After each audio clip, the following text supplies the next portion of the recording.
Okay, I would say that we can start. So welcome everyone. In the meantime, let's wait for others to join, but like we can kick start already. So welcome, thank you so much for joining this event, the second event of our Global Alumni Week, the second global event, together with the local ones they were organizing. Then I would like also to remind you that tomorrow and the day after tomorrow, still at the same time, we have other two events globally. They're going to be amazing as well. So please make sure to save the date. And yeah, today we're gonna talk about something very, very dear to my heart personally, and something that I think is really important for us students. So today's discussion is really about funding our purpose, and especially through mental wellness. And let's say a brief introduction about it is like, the question is always, why is mental health and mindfulness indispensable? Why is it fundamental today? And also, how can work be a force of good in the world and for ourselves? And what about us as leaders? What about our leaders? So we would like to dig deep in our conversation today, and then have some key takeaways on how to consider mental health within oneself's leadership style today and oneself's self-knowledge for today. So I would like to welcome to this amazing event Jana, our CEMS alumni from UCD, from USYD, AALTO and FGV, class of 2016.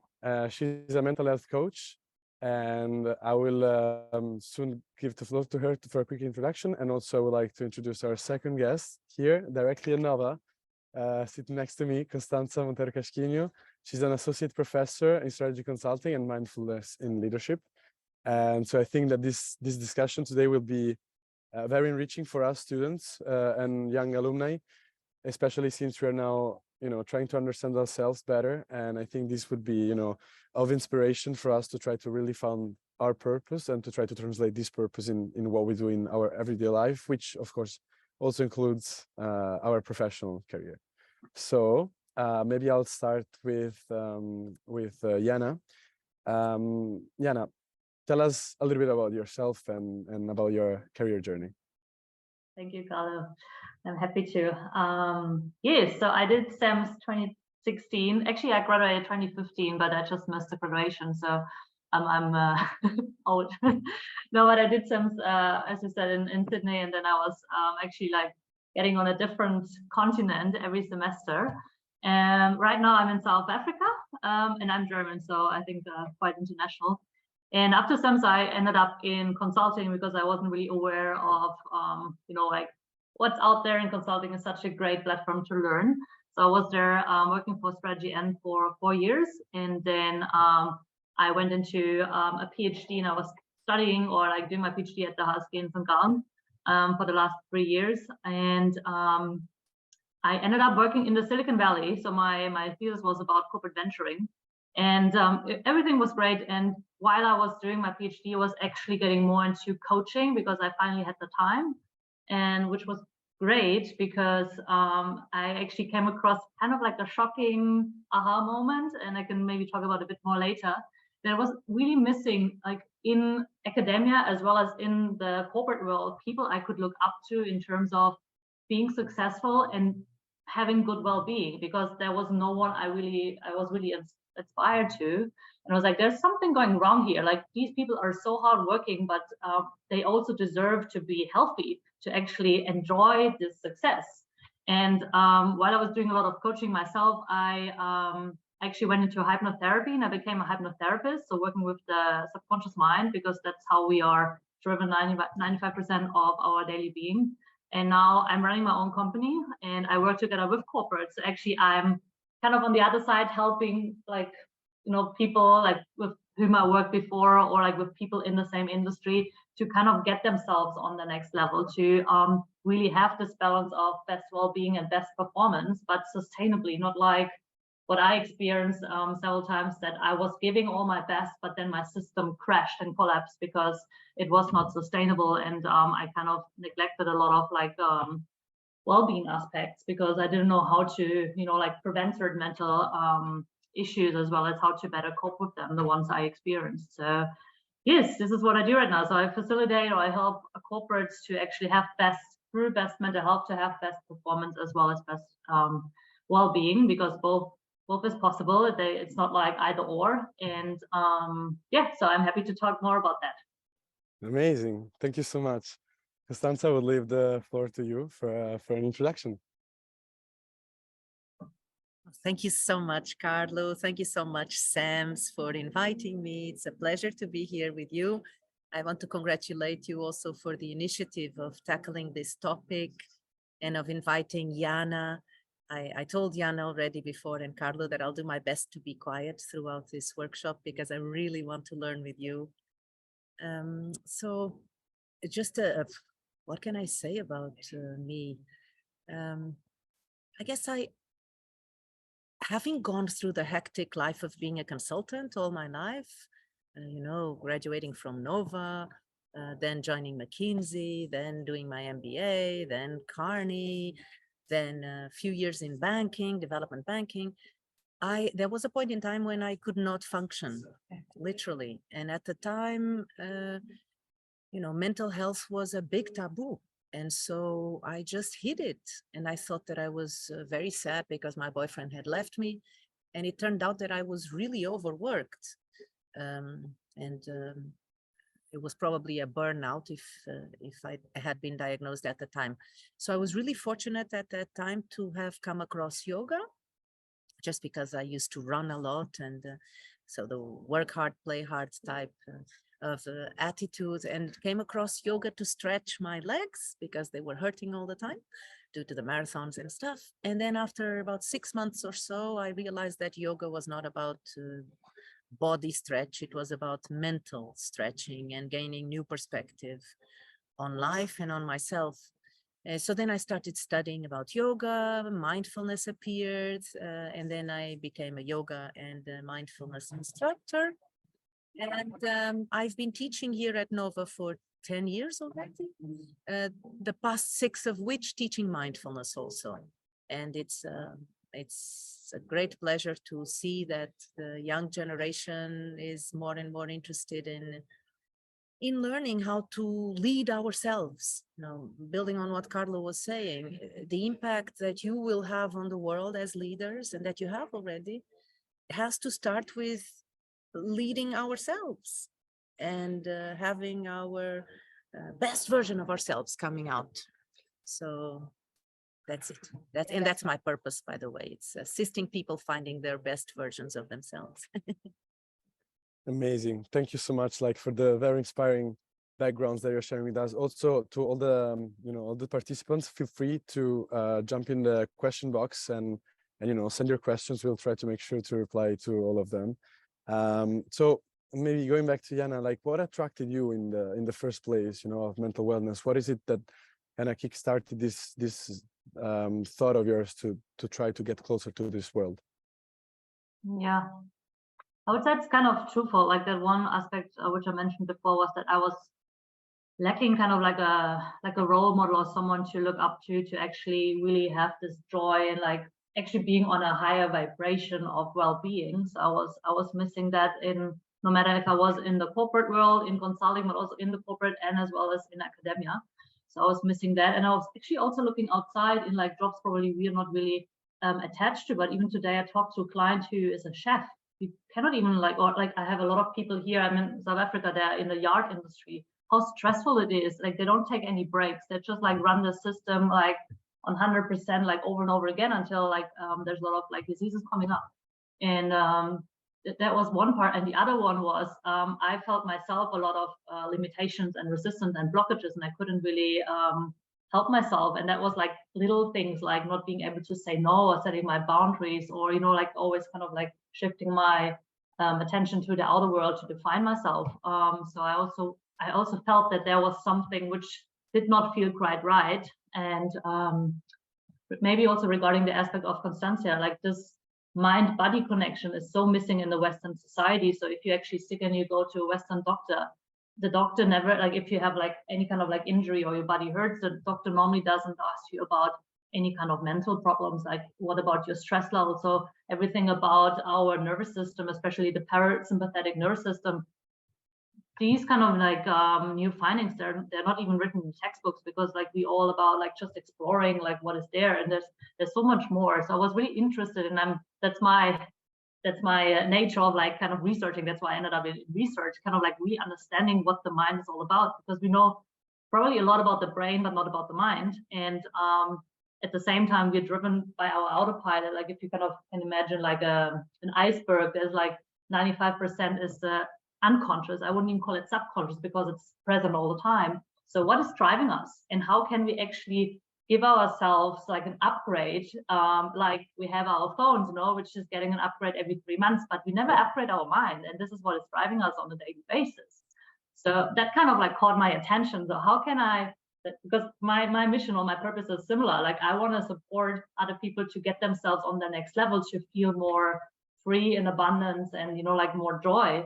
But how do you get there? So that's why I was like, okay, let's work on the autopilot, because this is kind of like the first step. And then, but also the body comes into place, because the body stores everything basically. And it's always has to be seen from two perspectives. So back to the question, I think my curiosity was like I had so many questions and no answers. So I was like, and I kind of saw a lot of people suffering around me, as well as I did suffer myself. And I wanted to, get the heck out of that, to kind of understand more, to support other people more, and also to get myself as well on a higher level. Yeah. Wow, nice. Thank you for sharing. No, this is really, really amazing. Maybe Constanca, you would like to comment on also, how was it for you? Like, was it just your yoga journey, or there's something that then during the, you know, like the after the first 6 months, as you were mentioning before, then something triggered you in like wanting to really explore more about this world? And then would you say like that, you know, mental health, is it, you know, fundamental, indispensable today? And if so, why? Beautiful. Thank you so much, Carlo. And thank you, Jana. Wow. So I love Jana's expression of the mental upgrades. It's so to the point, and it's exactly how I feel. And what I felt after those 6 months in the yoga classes that I did very disciplinedly was this bizarre well-being for no reason. You know, for no external reason. There was just this, I mean, it was all chaotic. I was working in a bank and very, very stressed, and the boyfriend had left and I was still in the middle of that chaos. And then suddenly there was this peace for no reason. And I thought, without drugs, you know, not that I've ever taken drugs. I didn't know where to buy them, but I've tried everything else, and nothing had ever given me that sensation of all is well and I can deal with whatever life throws at me. So very similar to Jana, my inquisitive mind and wanting to find out what is this, I became a laboratory of myself, and so started investigating the impact of yoga practice, and more precisely meditation, and within the meditation, mindfulness, which is what caught my attention more. And then I think what really made a difference was a silence retreat that I did for 10 days, which I didn't really know what to expect. And the first few days were, I remember feeling like an animal in a cage. I started, I remember we were allowed to speak with so there were ladies on one side, men on the other, and we were allowed to speak with the lady who was in charge of logistics, food and stuff. And I remember shouting at her in the morning about the fact that yogurt was not enough, because when I had arrived to eat yogurt in the morning, there was no yogurt left. Surprise, surprise, I don't eat yogurt. I don't like yogurt. So it was just my, there was anger coming out from the depths of my unconscious, or like Jana was saying. And so as a laboratory, I started understanding that there is so much going on in autopilot in my mind that made my life and other people's lives miserable, that I made a commitment to myself to discipline my untamed mind. So I think that was a big trigger for me. And that's why I proposed here at NOVA 6 years ago to start teaching mindfulness as part of the curriculum. And our academic directors were very blunt and very open-minded. At the time, they said, that sounds like bullshit. There was not a lot of solid scientific evidence at the time on the impact of mindfulness.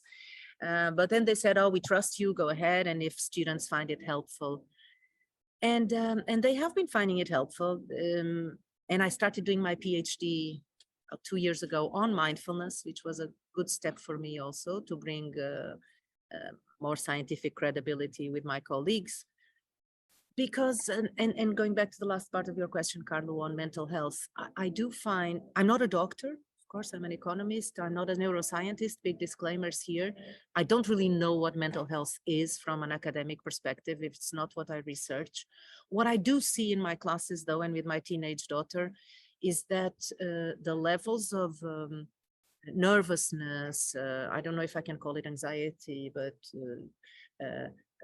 scattered attention, it's what I see in my classes, are unsustainable. And I see in the exams here in strategy consulting that students have to stop what they are doing because they are too nervous, they can't continue. Frankly, very different from when I was your age. So I find it a priority. It is a priority. We are not supposed to be machines to deliver better and better output. We are supposed to be human beings that make the world a better place. Going back to Carlos' beautiful introduction. And we can only do that if we are healthy, not just physically, like Jana was saying, but mentally, because I do feel in myself exactly what Jana was saying, that mental and physical well-being are very related. So more focus on mental health is essential in my perspective. Amazing, wonderful. Thank you so much. Maybe I will then go back to you again, Constanca, with a follow-up question, which I think is also interest from our audience, from Margherita. So, what do you think are the most common mental health issues we work with nowadays at university, at the workplace, and at home? And then Margherita is asking, as a student myself, like I easily get overwhelmed with deadlines, exams, and lectures. And so what do you teach to your students? What are the lessons that you go through in your classes, and how would you approach, you know, these problems that students nowadays they see? Beautiful. Thank you so much, Carlo, and whoever asked the question. Margherita, thank you. Apologies, Margherita. Thank you. Very pertinent questions. So the major issues I see in the classroom, the first one is scattered attention, multitasking. So we have been taught that we multitask. We don't. Neuroscience is showing us more and more, and please, Jana, correct me if I'm wrong, but from what I've been reading, that we don't really multitask. Our brains just get used to switching very quickly from one task to another. And what I see in and that destroys a lot of our cognitive attention and energy and productivity. There's research showing that destroys productivity, even though we are taught to believe otherwise. So what I see in my classes, the first class of the semester in strategy consulting, I see students immediately opening their laptops, mobile phones, and they are on their mobile phones, on the laptop, and pretending they are listening to whatever it is that I'm sharing, which in the first class is about objectives of the course and da-da-da. And then I go, okay, has anyone read the syllabus? And they go, well, you know, that most of them haven't, because it's not they're not interested. It's frankly because they have too much stuff to read. And they prioritize and they think, okay, the syllabus is not one of the things I have to. So I would probably think the same way. So then I take them to the syllabus and I take them immediately to the part that says, it's the only rule we have in class. No mobile phones, no laptops allowed. And they go, oh my God, how can I think without a laptop or a mobile phone? And then I explain that the class is going to be also a digital detox, for us to practice focusing our attention and our mind on one thing at a time. And it's only 3 hours per week. It's not too much to ask. So they look like me at the beginning, and like me when I was in the silence retreat. They look like wild animals on a cage. They make noises. They go, oh, why did I sign up? I think I'm going to leave for this course. But funnily enough, after a few weeks, a lot of them come to tell me that they look forward to the class because it's a time where they can rest their mind on a very active class, because we do problem solving and we work with a real company, very demanding. And we do one thing only. We focus on problem solving at that time. So mental attention scatter is the first thing I see, and that I try to work with to minimize that, or to focus the attention. And then I also see a lot of emptiness when I ask students, more from girls because they tend to open more with me. And they say that they are very tired, they are very anxious. And then when I ask them what they feel, a lot of them, this word comes up a lot. I feel empty. I feel empty. And this emptiness, I always tell them it's a good sign. We all feel empty in this planet until we look at ourselves and find out, what is it that I'm supposed to be here, to be doing here? What is a purpose? And not a purpose in a fluffy way. Oh, I'm going to end, which was what I thought when I was your age. I'm going to end suffering and poverty in the world. Not something fluffy, but something very practical that we can work on every day.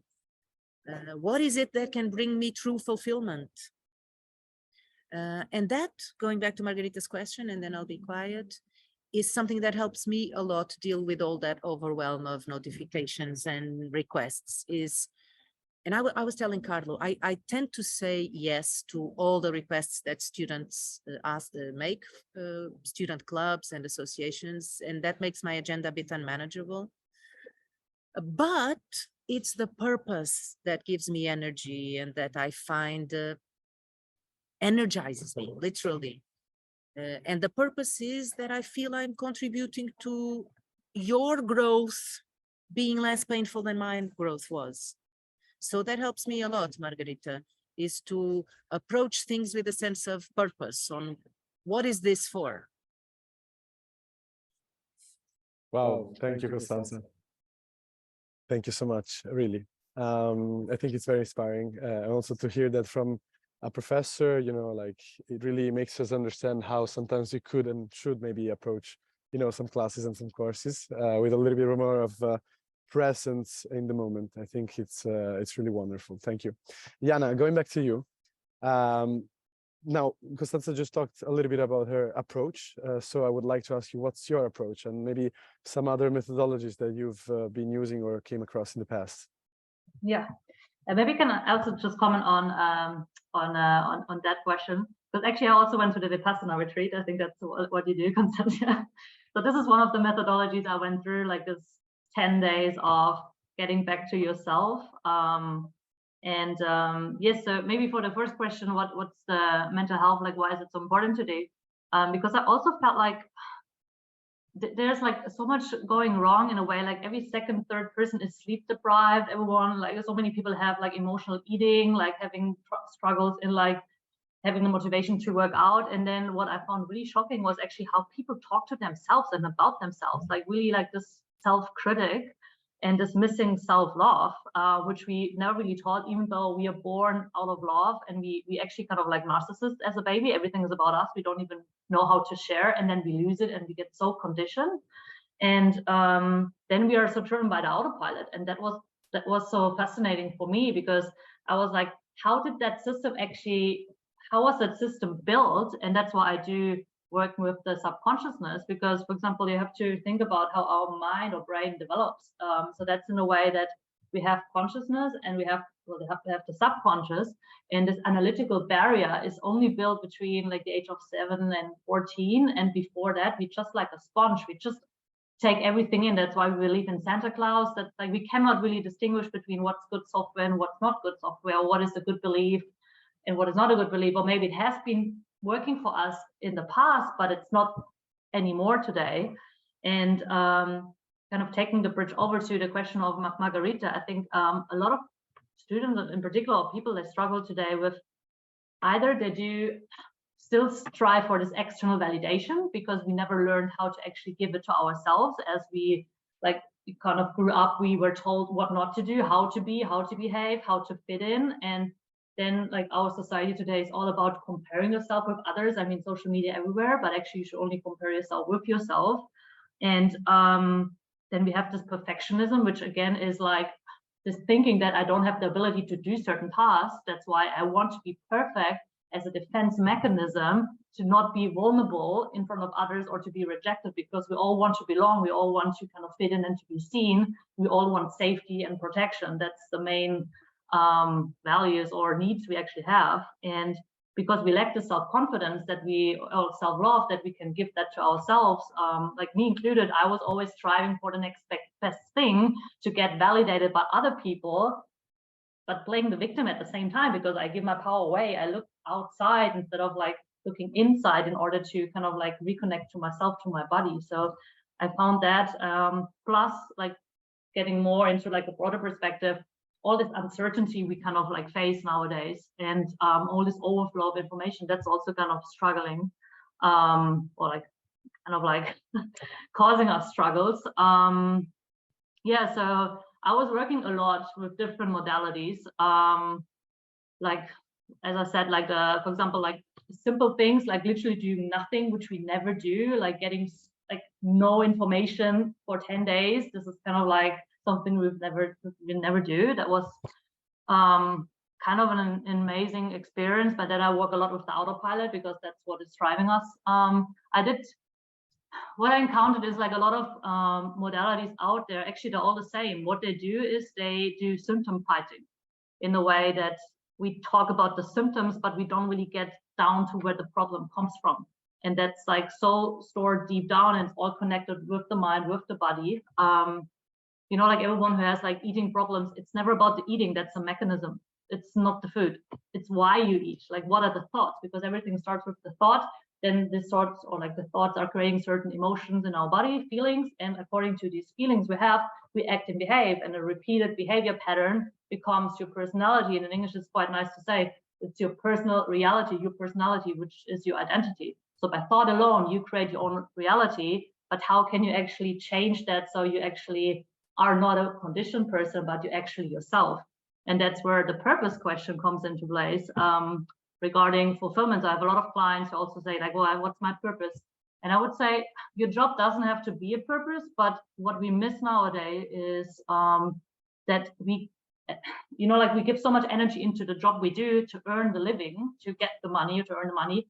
But if our purpose is not that job, we need to have at least enough energy to also pursue that, so we feel fulfilled, that we have the energy to also kind of like follow up with that. And that's what I see is often not possible because there's no time and space, and we give so much energy to something that we feel exhausted basically, and then the system is not, our system is not being able to support us to actually follow our dreams and desires, and that's how we feel like a certain resistance. So yeah, long story short.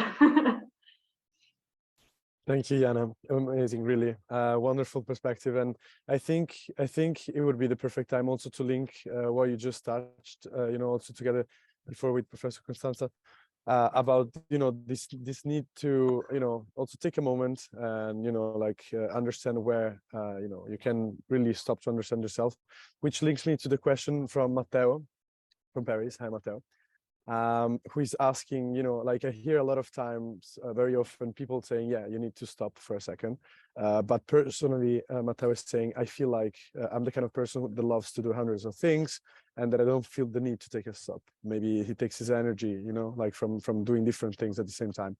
So what would, Jana, what would be your opinion on that? Do you still think that, you know, like there still needs to be the time to stop?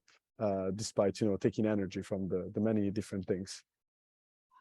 Yeah, I actually recently had that discussion with, so I'm currently actually running a workshop series with a corporate, and last week I was holding a workshop on stress, and that one person, she said she never experienced stress, and that's actually the worst because she's not even aware of the stress she's constantly experiencing.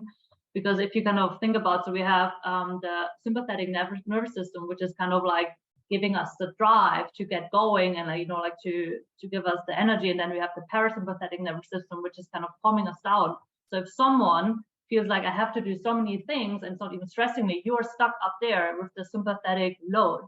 And if you continue doing that, at some point you're gonna hit this freeze, and it's kind of like an elevator there, then your system is just going to collapse and crash, and that's what we call a depression or burnout, basically.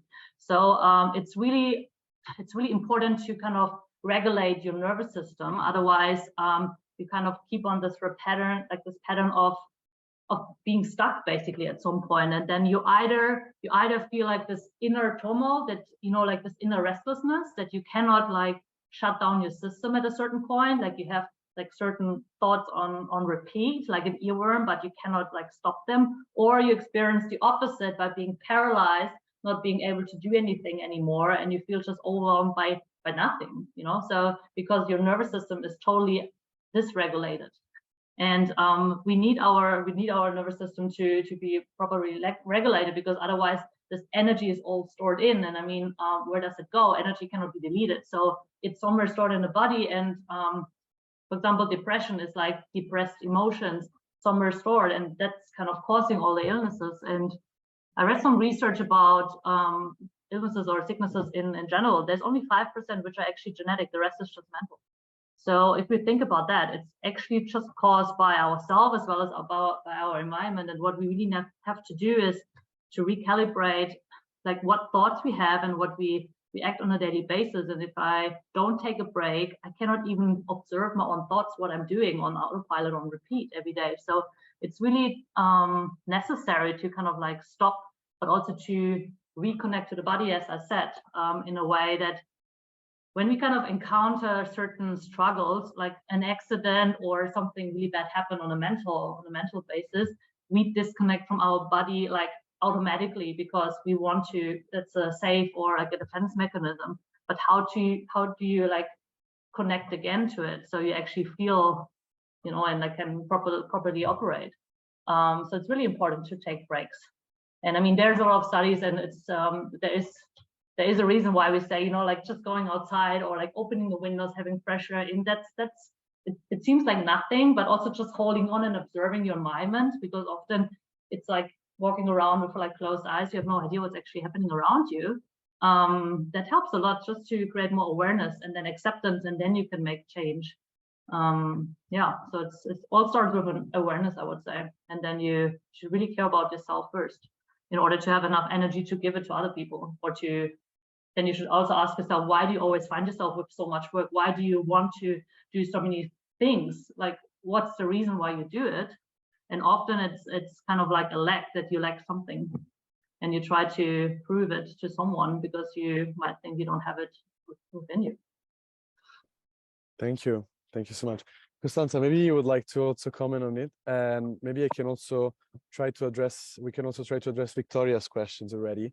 And she's asking you, regarding also this hecticity of life, what piece of advice would you give to someone starting to work in this, like type of field, like in the business and economics, I think, field, in order to be growing professionally, but also to be taking care of yourself and of your body? Thank you so much, Carlo.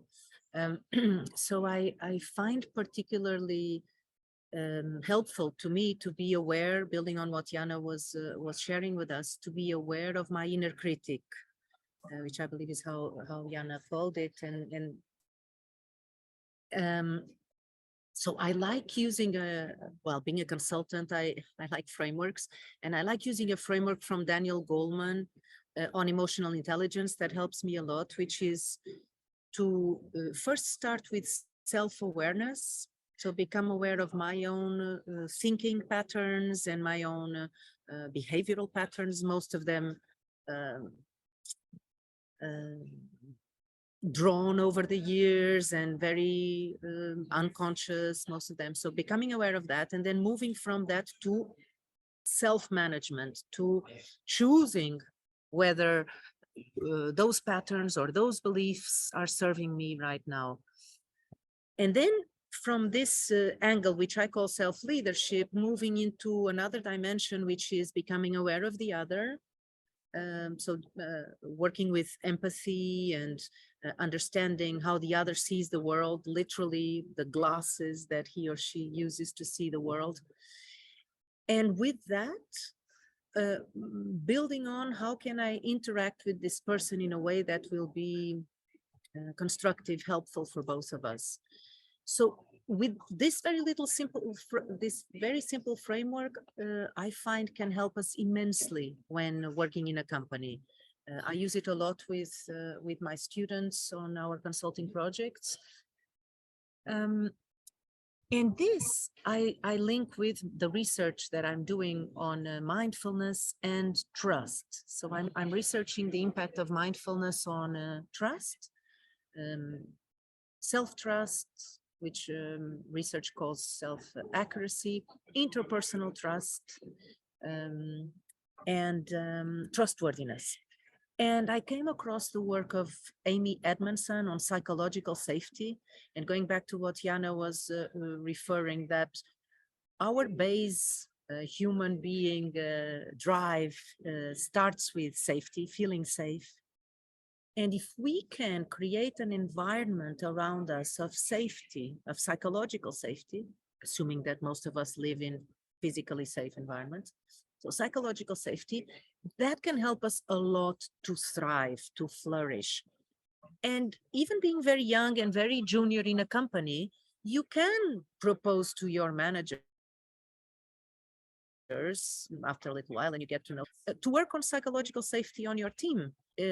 Amy Edmondson, if you're interested, I can let you also have the reference of her work, and her, if you look it up, you'll find it. She works with a 7-item survey, very simple to apply in a company, and beautiful for team workshop facilitations. And that, I believe, will help all of us creating fearless organizations where we can be ourselves without being afraid of being judged or punished if we make a mistake, or excluded for being who we are. So I would work with that. Maybe I can add to that, because I would say it's twofold. Like what's really significant, like probably building on the safety aspect, and what's needed for that is, I recently read an article from the Harvard Business Review, and it was about showing vulnerability. And a good leader is actually creating this space that you can show vulnerability, to kind of make yourself approachable to others, not being the supernatural person. That's what actually I encountered when I started working there. I thought, well, this is hero, like I want to be like this partner, or like, you know, the CEO, whatever. But I would have never had this kind of like courage to actually talk about what I was currently struggling with.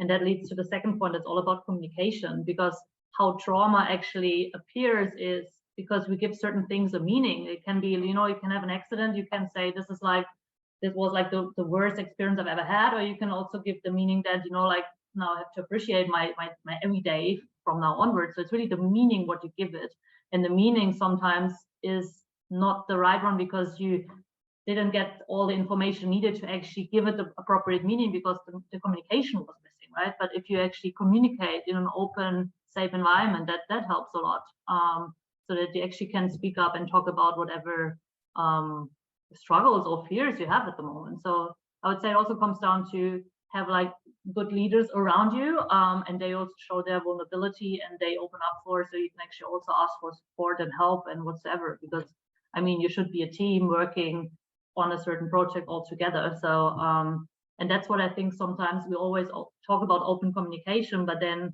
you spend so much time with your colleagues and they know literally nothing about you, because then it's this discussion between, well, this is my private life and this is my business life, but well, your private life actually kind of influences or like has certain input on your work, because if you're stressed at home or whatsoever, of course it's going to affect your work. Or the other side around, if you have like a stressful job, you take that back home because you have no idea how to let it go in a certain way, because you cannot openly communicate about it. So I think that's pretty powerful, like the communication and showing vulnerability to create that safe space.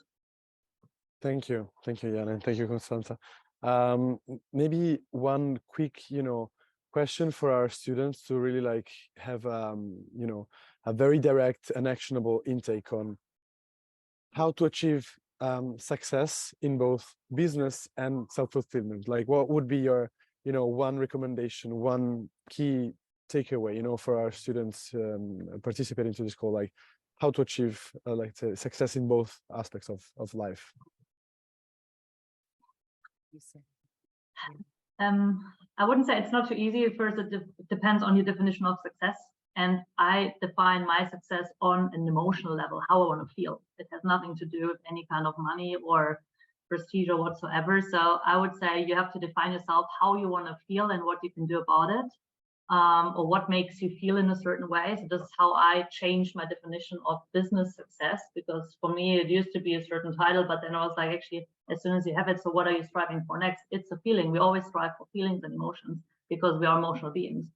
And the second point would be really kind of have this balance between how much energy you put in something, how much energy you get out. And this is the balance of, maybe you heard about the feminine and masculine energies, in a way that masculine is all about this, like, KPI driven approach, that you have certain kind of like willpower, discipline, which is great. But at the same time, you also need space for creation, to trust, to actually let your intuition out, to kind of balance it out. And it's not like it's only for men and women. We both have that. And especially in our business world nowadays, it's really hard to actually have this feminine energy, like to have this time and space to be in this creative mode, because it's all about, okay, we have this project, we have this timeline, okay, we have to actually hit this milestone, blah, blah, blah.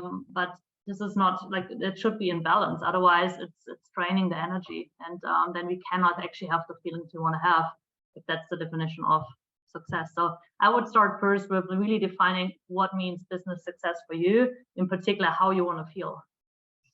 Great. Thank you so much, Jana. Constanca? Beautiful. I'm totally aligned with Jana. And yeah,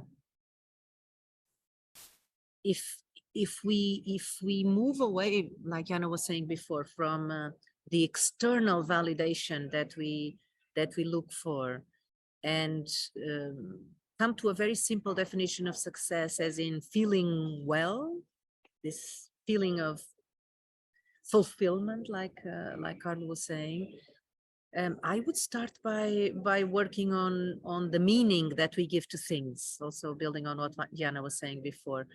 And there's this story about the man who was walking on a street, and he sees someone breaking rock with a hammer, and he asks, "What are you doing here?" And the person who is breaking the rock says, "Can't you see I'm here breaking rock?" "Oh, okay." And then continues, sees another person, same type of hammer, same type of rock, breaking hitting rock. And this second person says, "Oh, well, can't you see I'm building a wall?" And then he continues, sees a third person hitting same type of rock, same type of hammer, and asks, "What are you doing here?" And this third person says, "Oh, I'm building a cathedral." So that, and I think I've mentioned that before in the beginning of so we're going full circle of our conversation. That is what I find gives me a sense of success, in this defining success as this sense of fulfillment, this sense of inner fulfillment of that emptiness that my students mentioned to me. It's feeling that whatever it is that I'm doing, it could be crossing the street and seeing that there's the typical old lady crossing the street, and I stop my car so that she doesn't feel rushed. Or it could be something super flashy of finishing my PhD and discovering something very, a breakthrough in science. It doesn't really matter, as long as we feel that we are doing the best we can and contributing to something which is much greater than us, to this cathedral, quote unquote. And just linking that with the psychological safety that I was mentioning before. So good news is, and also addressing the first question from, it was Margarita, the good news about practicing mindfulness, and that's why I teach it, and it's a tool that I totally recommend, is that I'm finding here in my research that just 10 days of 10-minute daily practice create an environment which is significantly psychologically safer than before we started. And it's only our perception, you see, nothing has changed in the environment. It's our perception of the environment being safer. Why? Because as we become more aware of our own mental activity, and we understand that we can tame it, we also become more aware of other people's mental activity, and our amygdala, the part of our brain that tends to recognize threat and perceive threat, becomes less activated, less agitated. So we literally perceive a less aggressive world, and we create it with our attitude. So I believe that psychological safety starts with ourselves, and the mindfulness practice helps a lot. I just had to put that in to motivate you guys to practice. No, but I thank you. also think actually in our society, what is really like a big obstacle is that we get up in the morning and the first thing we do is we connect with others by using the phone, answering certain things instead of reconnecting with ourselves. And that's why meditation is so powerful, or doing yoga in the morning, to really like get into your body again, connect with yourself, and then you can like you have your charge, and then you can connect with other people. But if you start your day already with like stressors coming in, and you haven't really fulfilled, or you haven't really kind of followed up with the tasks you wanted to do. For example, I really try to not look at my phone before I have accomplished the first task I really wanted to do it for the day, because this is what I plan. I want to take, like, I want to be in charge of my time, my energy, and I don't want to be, steered by whatever happens outside. And everyone can do that. It's actually easy, but it starts actually with the phone, because we're so connected now, but we forget to connect with ourselves.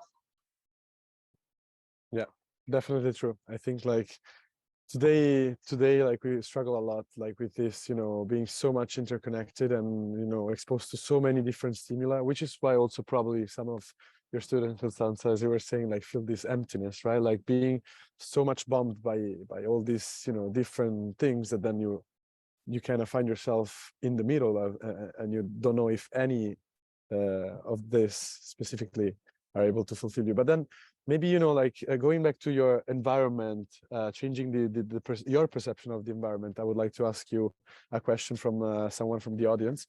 What do you practically do in these 10 minutes to change the environment? What is it that you have to do to change your perception? Okay, beautiful. Thank you so much, Carlo. So maybe we can practice now. Can we practice 1 minute? Yes, because talking about mindfulness practice is like going to a restaurant, reading the menu, selecting the food, being charged, being given the bill, and leaving without eating. So let's practice for 1 minute, and then we expand to 10 minutes. So suggestion is that we become aware of our postures, and we adopt a posture with dignity, whatever that may mean for us at this point in time. It helps if we bring awareness to our feet, and if we are sitting on a chair, we can feel our feet firmly planted on the floor, then the knees, the hips, the lower back, middle back, the upper back. We can bring the shoulders back, exaggerating a bit. So to correct the posture, gently tucking the chin in, and feeling like someone is pulling us from top of the head. So we bring awareness to the posture, and we incorporate in our bringing awareness to the posture and the present moment everything that happens around us. So it could be noise, a chair moving, it could be heat or cold. And instead of terming those things as distractions, we can incorporate them in the practice in order to focus the attention. And focusing the attention means removing the mind from its habitual pattern of ruminating thoughts.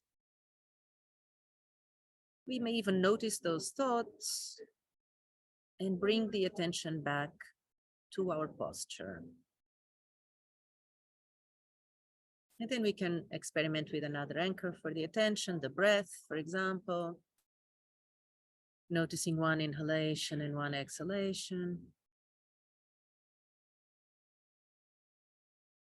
It may help if we close our eyes, or if we want to keep them open, we can look over our nose to minimize the visual stimuli.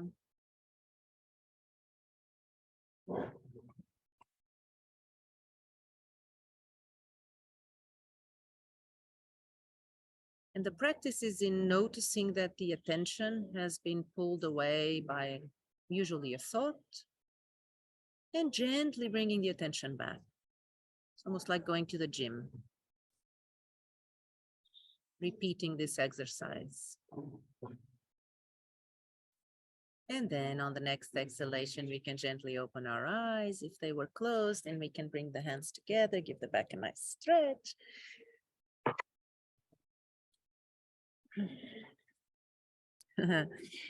So a very, very short taste of what a mindfulness practice can look like. Thank you. And if I can build on a question that I think it was Matteo answering before, we don't have to practice mindfulness like this, because this, for most of us, especially at your age, I know when I was your age, I could not have been convinced to practice like this, because there's so much energy and so much willingness to do things, and the body literally needs to expend energy. So there is a lot of research pointing towards active meditation, active mindfulness practice as having very good impact also. There's a book called Mindful Running, for example, for those of you who like running. There's another interesting book called The Mindful Athlete, which is very helpful also.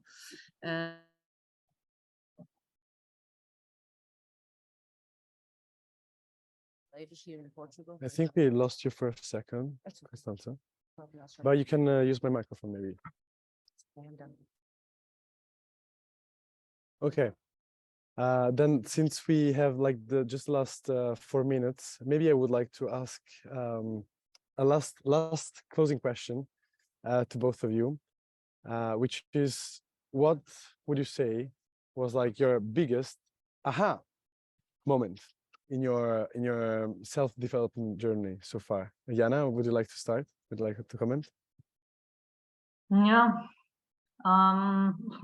It's actually rather like a critical perspective, but it's my opinion. So I realized, especially because I was working a lot with nutrition and weight and in the beginning, that the whole diet and fitness industry, as well as the pharma industry, actually doesn't want you to be healthy.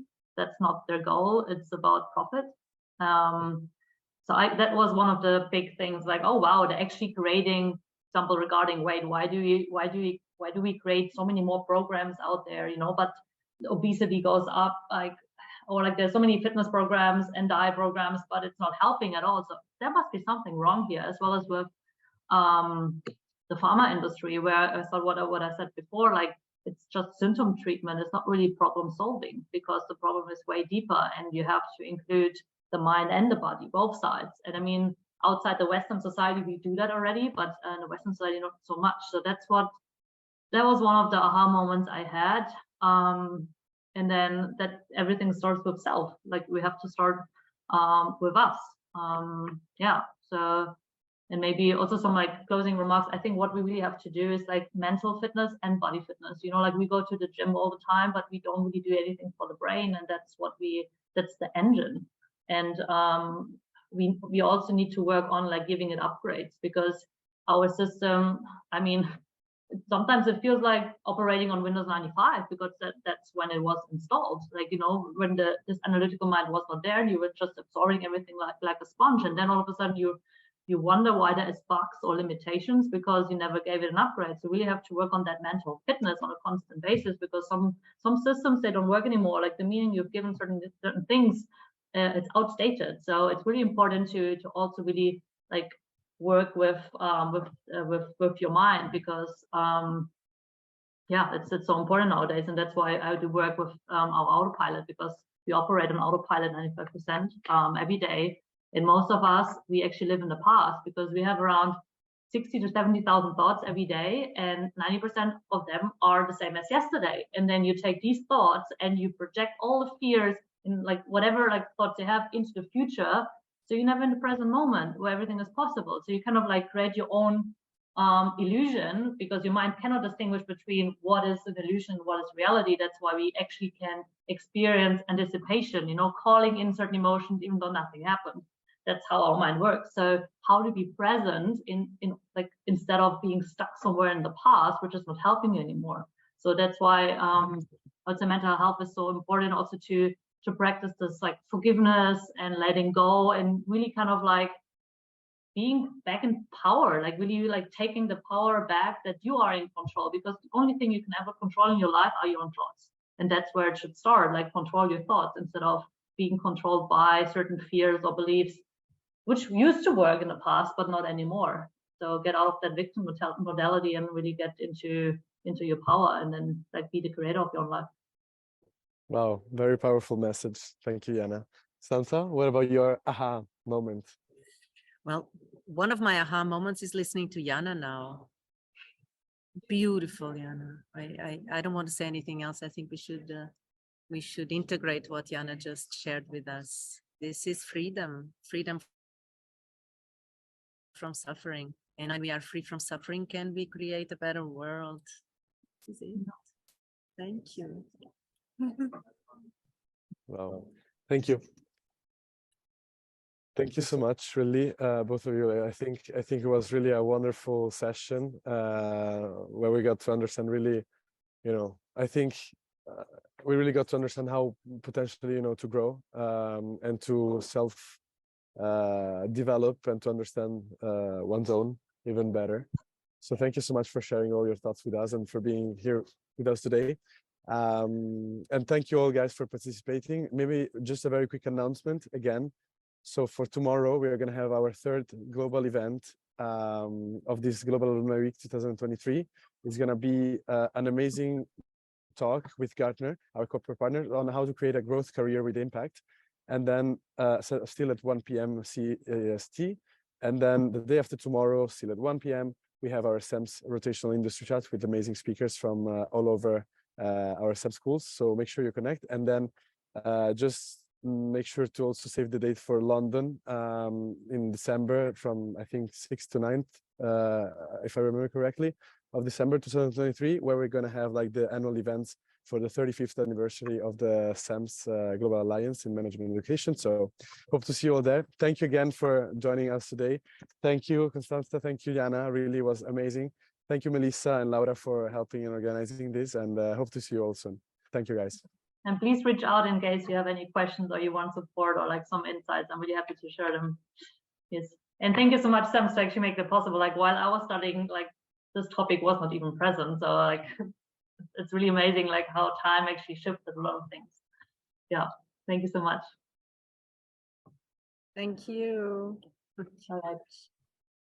Thank you, everyone. Bye-bye.